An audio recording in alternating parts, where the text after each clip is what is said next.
Hello dear student, আজ আমি তোমাদের পরিবেশ থেকে 8 নম্বর স্কুলের প্রশ্নগুলি বলছি। তো দেখো তোমরা, আমাদের শরীরের চামড়া কোথাও পুরু কোথাও পাতলা। 2 নম্বর দেখো, কাদার কণা বেশি থাকে এঁটেল মাটিতে। ঠিক আছে, আজকের পরিবেশ ও বিজ্ঞান রায় মার্টিনের 5ম শ্রেণীর 8 নম্বর স্কুলের প্রশ্ন।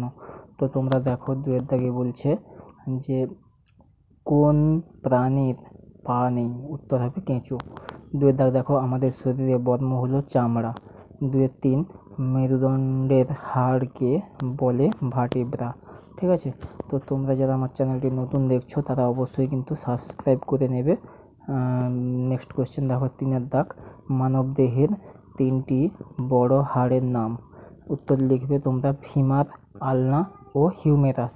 ঠিক আছে, তো নেক্সট কোয়েশ্চেন দেখো, পশ্চিমবঙ্গ রাজ্যের প্রধান 4টি জলাভূমির নাম। কী কী লিখবে? যে পূর্ব কলকাতার জলাভূমি, 2 নম্বর হচ্ছে হাওড়ার সাঁতরাগাছি ঝিল, 3 নম্বর দেখো পুরুলিয়ার সাহেব বাঁধ, আর কোচবিহারের রসিক বিল। ঠিক আছে, তো এই হচ্ছে পশ্চিমবঙ্গের 4টি প্রধান জলাভূমির নাম। ঠিক আছে, আর আজকের ভিডিওটি এইটুকু। তো তোমরা যারা আমার চ্যানেলটি দেখছো তারা সাবস্ক্রাইব করে বেল আইকনটি প্রেস করবে, যাতে পরবর্তী ভিডিও নোটিফিকেশানগুলো তোমরা তোমাদের ফোনে পেয়ে যাও। ঠিক আছে, আর আমার আরও একটা চ্যানেল রয়েছে, চ্যানেলটির নাম রিসান টিভি। তো তোমরা যারা রিসান টিভির সদস্য তারা কিন্তু অবশ্যই সাবস্ক্রাইব করে নেবে। থ্যাঙ্কস।